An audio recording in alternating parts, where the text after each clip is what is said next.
itong last March, I think it was March 2, nanawagan na kami, knowing that this was going to explode.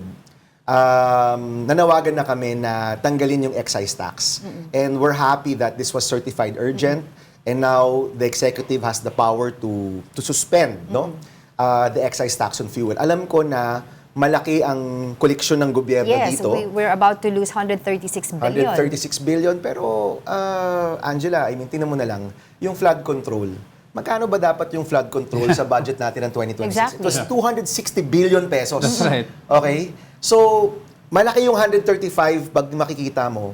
Pero alam rin naman natin, kung magtitipid tayo, good governance, wag tayo pupondo ng mga alanganing proyekto, mga proyekto na baka mabulsa lang, may makakalap tayong pera na yan, di ba? And right now, yung kababayan natin, kailangan nila ng konting tulong.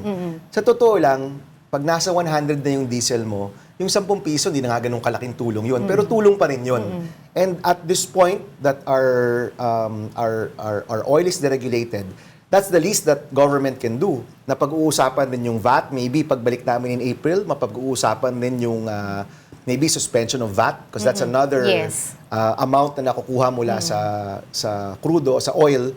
Pero ito can be a first step in terms of helping people. Tulungan natin yung mga kapwa Pilipino natin na mababato ng konti para hindi na tayo makatulong sa pagtaas ng presyo ng bilihin. No? Kasi tataas yung presyo ng bilihin dahil dito. We're at a crisis level. Diego, Angela, talagang nakita niyo ba yung mga pila nung isang araw? Yes. We experienced it. And that's because natatakot tayong tumaas. Eh, kung wala tayong supply, that's still a possibility. That's a whole other problem na mas malaki pa. No? So right now, government has to move. Kailangan urgent yung paggalaw ng gobyerno.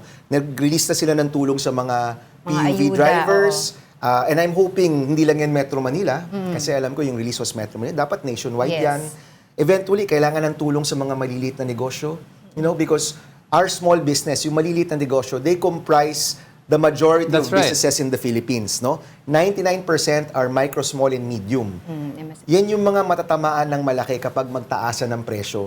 Pag wala nang pupunta sa mga karinderya, sa mga tindahan kasi ayaw nang lumabas yung mga tao.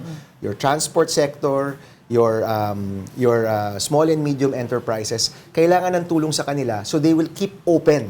Kapag bukas sila at nag-ooperate yung negosyo nila, may pambayad sila sa mga workers nila, yung mga tao hindi mawawala ng trabaho. And this is really important na yung gobyerno nakatutok dito kasi ang bilis ng mga nangyayari. Sabi ko nga, yung pagtaas ng presyo, fast and the furious ang bilis at ang taas. Nag-snowball.